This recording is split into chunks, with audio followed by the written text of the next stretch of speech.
Boa noite, pessoal. Depois de um tempo, né, passando sem gravar vídeos, estamos retomando agora bem mais perto do Enem. Faltam poucos meses para a prova, né? Lembrando os itens básicos, voltando a falar com vocês sobre as questões da redação, tá? Então, ficaram alguns temas a serem debatidos.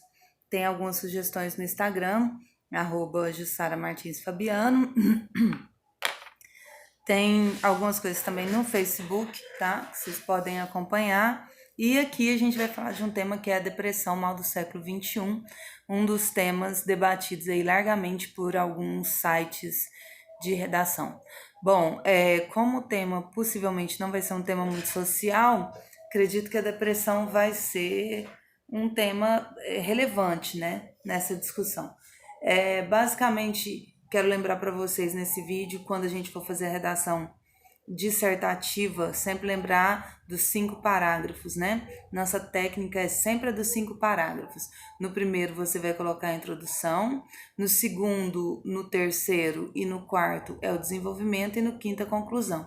Lembrando sempre que eu falo para vocês que no primeiro parágrafo você apresenta o tema, toma sua posição, no segundo parágrafo eu sempre sugiro a colocação do argumento de valor, tá? Lembrando que o argumento de valor pode ser um complementar de uma porcentagem, por exemplo, uma citação de um gráfico, que possivelmente eles vão colocar um gráfico como segundo texto motivador, ou então uma citação. E a gente sempre retoma que o ano passado algumas redações nota 1000 citaram Black Mirror e alguns outros seriados, né? Então, depressão a gente tem 13 Reasons Why, que é famoso, trata sobre o bullying na escola, a segregação, aquelas dificuldades típicas do contexto adolescente, mas eu gostaria de falar sobre a depressão no Brasil, né?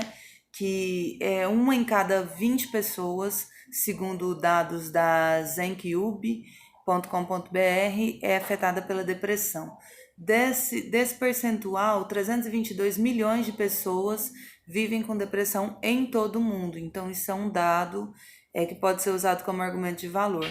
11,5 milhões de brasileiros têm depressão, né, diagnosticada, no caso, ou já apresentaram algum episódio depressivo, não sei se pode se dizer assim, episódio depressivo, se tiver algum psicólogo, né, nos vendo, pode colocar a sua opinião. E hoje a depressão é a doença mais impactante no mundo, né? Então, dela derivam casos de suicídio, de automutilação, entre outros, né? Na América Latina, o Brasil ostenta o título de país com maior número de depressivos. E isso ainda afeta um outro aspecto muito relevante, o consumo de antidepressivos, né? Não que não seja indicado o consumo de antidepressivos para pessoas diagnosticadas e sob orientação médica, mas existe sempre aquele problema da pessoa não procurar orientação médica, achar que a depressão é uma coisa fácil de ser resolvida, que não é, e aí ela se automedica, e isso vai entrando num círculo vicioso. Mais medicamentos, mais depressão, menos conversa, menos interação, menos tratamento, mais medicamento, mais depressão e assim sucessivamente, né? Ela é a segunda causa, veja bem, a depressão é a segunda causa de afastamento de trabalho no mundo. Então, associa-se a isso os desdobramentos, né? Crise de pânico, entre outros aí. Novamente eu venho pedir o pessoal que está vendo aí que coloquem as suas opiniões, né? Por que a depressão está tão acirrada no mundo, né? Teve a questão perdão, do Instagram, retirar os likes para a pessoa sair dessa pressão, né, de ser aceito no mundo virtual. O mundo virtual, ele é mais incisivo nessa pressão do que o mundo real, acredito, porque no mundo real ainda tem a possibilidade de você não gostar de algum lugar e sair. Hoje, com as redes sociais e o impacto que elas têm na nossa economia, no nosso cotidiano, até mesmo no nosso trabalho, a gente percebe que não dá simplesmente para você deletar as redes sociais e desaparecer do meio social.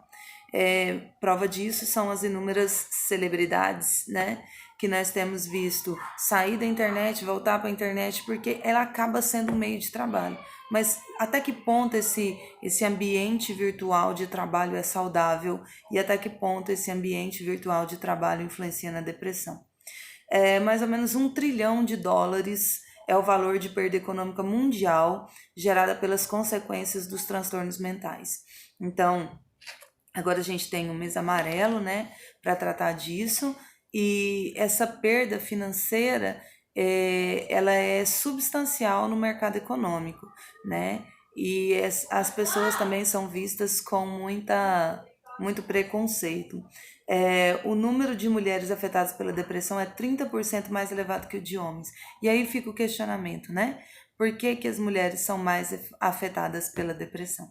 Então, reflita sobre isso, faça o seu processo enumerativo e lembrando que nunca é demais dizer, para compreender, aceitar, tratar e sair da depressão, o meio mais eficiente é a informação, ainda é a educação, a desmistificação das doenças mentais, né? A pessoa não é um inútil por ter uma doença mental, as doenças mentais elas são tratáveis e elas devem ser trabalhadas nisso aí. Boa prova, não esquece a caneta preta, documento de identificação e arrasa no Enem. Um abraço.